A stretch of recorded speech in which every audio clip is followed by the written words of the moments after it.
శ్రీ విష్ణు రూపాయ నమ శివాయ. అందరికీ నమస్కారం. నేను శ్రీకాంత్ శర్మ, హిందూ ధర్మచక్రం ఛానల్కి స్వాగతం. ఈ పరాభవ నామ సంవత్సరము 2026లో పుష్కరాలకు సంబంధించినటువంటి విషయాలు ఈ వీడియోలో తెలుసుకుందాం. పుష్కరాలు సంవత్సరానికి ఒకసారి ఒక్కో నదికి వస్తూ ఉంటాయి. వచ్చినప్పుడల్లా 12 రోజులు ఉంటాయి. అయితే ఈ సంవత్సరం వచ్చేటువంటి నది ఏంటి? యమునా నది. ఈ సంవత్సరంలో యమునా నది పుష్కరాలు ప్రారంభం అవుతూ ఉన్నాయి. ఎప్పటి నుంచి? జూన్ 2వ తేదీ 2026 మంగళవారం నుంచి జూన్ 13, 2026 శనివారం వరకు ఈ యమునా నది పుష్కరాలు ప్రారంభమవుతూ ఉన్నాయి. జూన్ 1వ తేదీ 2026 అధిక జ్యేష్ఠ బహుళ పాడ్యమి సోమవారం రాత్రి 1:50 దేవగురువు బృహస్పతి కర్కాటక రాశిలో ప్రవేశించడం ద్వారా ఈ పుష్కరాలు ప్రారంభమవుతున్నాయి. జూన్ 1వ తేదీ రాత్రికి ప్రవేశమవుతుంది కనుక 2వ తేదీ నుంచి ఈ పుష్కరాలను మనము గ్రహించుకోవచ్చు. మరి ఈ యమునా నది ఏ రాష్ట్రాల్లో ఉంది అని అంటే ఉత్తరాఖండ్ మరియు ఉత్తరప్రదేశ్ రాష్ట్రాల్లో ఈ యమునా నది అనేటువంటిది ప్రవహిస్తూ ఉంటుంది.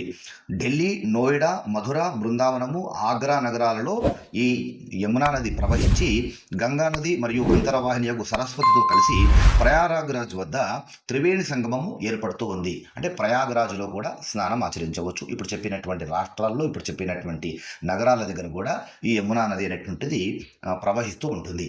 ఈ పుష్కరాలలో స్నాన, దాన, జప, తర్పణాలు మొదలైనటువంటివి చాలా విశేషము. కనుక యమునా నది పుష్కరాలకు వెళ్ళాల్సినటువంటి వారు ఇప్పుడు చెప్పినటువంటి ఈ డీటెయిల్స్ను బట్టి ప్లాన్ చేసుకోవచ్చు. మౌఢ్యమి ఈ పరాభవనామ సంవత్సరం 2026వ సంవత్సరంలో ఏ రోజు నుంచి ఏ రోజు వరకు ఉంది ఈ వీడియోలో తెలుసుకుందాం. జూలై 15, 2026 అంటే ఆషాఢ శుద్ధ విదియ బుధవారము రాత్రి 2:44 గురుమౌఢ్యమి ప్రారంభమవుతుంది. ఆగస్టు 12, 2026 ఆషాఢ బహుళ అమావాస్య బుధవారం ఉదయం 7:29 ఈ గురుమౌఢ్యమి వెళ్ళిపోతుంది. అంటే గురుమౌఢ్యమి ఆషాఢ మాసంలో ప్రారంభమై ఆషాఢ మాసము పూర్తితో వెళ్ళిపోతుంది. ఆషాఢ మాసం ప్రారంభంలోనే స్టార్ట్ అవుతుంది. 2వ రోజు ఆషాఢ అమావాస్యకు వెళ్ళిపోతుంది. కనుక మౌఢ్యం ఇలాగూ ఆషాఢ మాసంలో ఉంది కనుక ఆషాఢ మాసంలో మనం ఇలాంటి శుభకార్యాలు చేయం కనుక చింతించాల్సిన అవసరము లేదు. ఇక శుక్రమౌఢ్యమి అక్టోబర్ 19, 2026 ఆశ్వీజ శుద్ధ అష్టమి సోమవారం ఉదయం 8:14 నుండి శుక్రమౌఢ్యమి ప్రారంభమవుతుంది.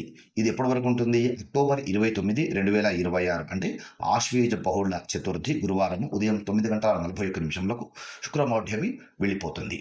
శుక్రమౌఢ్యమి అక్టోబర్ 19 నుంచి 29 వరకు అంటే సరిగ్గా 11 రోజులు శుక్రమౌఢ్యమి ఉంటుంది. సరిగ్గా దేవీ నవరాత్రుల్లో ప్రారంభమవుతుంది. ఆషాఢ బహుళ చతుర్థికి వెళ్ళిపోతుంది. సరిగ్గా ఈ 11 రోజుల్లో ఎలాంటి శుభకార్యాలు, వివాహము, ఉపనయనాలు, గృహప్రవేశాలు, శంకుస్థాపనలు, ఆలయ ప్రతిష్టలు ఇలాంటివి ఏవి కూడా ఈ మౌఢ్యంలో శుక్రమౌఢ్యంలో ఆచరించకూడదు. కానీ అద్దె ఇంట్లోకి వెళ్ళడం కానీ, కొత్త భూములు రిజిస్ట్రేషన్ చేసుకోవడం, ఇల్లు రిజిస్ట్రేషన్ చేసుకోవడం, వాహనాలు తీసుకోవడం, రిజిస్ట్రేషన్ తీసుకోవడం లాంటివి ఎంత మాత్రము తప్పు కాదు. ఇంకేమైనా సందేహాలు ఉంటే స్క్రీన్ మీద కనిపించే నెంబర్ని కాంటాక్ట్ అవ్వండి. కర్తరి ఈ పరాభవ నామ సంవత్సరం 2026లో ఏ రోజు నుంచి ఏ రోజు వరకు ఉంది ఈ వీడియోలో తెలుసుకుందాం. మే 4, 2026 వైశాఖ శుద్ధ తదియ సోమవారము రాత్రి 1:12 డొల్లు కర్తరి ప్రారంభమవుతుంది. అదేవిధంగా మే 11, 2026 వైశాఖ బహుళ దశమి రాత్రి 11:03 నిజ కర్తరి ప్రారంభమవుతుంది. మే 29 జ్యేష్ఠ శుద్ధ త్రయోదశి శుక్రవారం ఉదయం 8:18 ఈ 2 కర్తరిలు వెళ్ళిపోతాయి. అంటే మేకు ఈ కర్తరి అనేటువంటిది ఉంటుంది. కర్తరిలో కలపకు సంబంధించినటువంటి పనులు అంటే గుమ్మాలు కొత్తవి పెట్టడము, గృహారంభం అంటే శంకుస్థాపన చేయడము, కలపకు సంబంధించినటువంటి పనులు ఫర్నిచర్ చేయడం ఇలాంటివి ఈ కర్తరిలో చేయకూడదు. కర్తరిలో గృహప్రవేశం చేయకూడదేమో అని సందేహపడుతుంటారు. కర్తరిలో గృహప్రవేశం చేయవచ్చు, కానీ గృహారంభం అంటే శంకుస్థాపన ఇవి చేయకూడదు. అయితే వైశాఖ మాసం వెళ్ళిపోయేంత వరకు కూడా ఈ కర్తరి ఉంటుంది. కనుక వైశాఖ మాసం అంతా కూడా ఈ వాస్తు సంబంధమైనటువంటి పనులు చేయకూడదు అనే విషయాన్ని గుర్తుపెట్టుకోండి.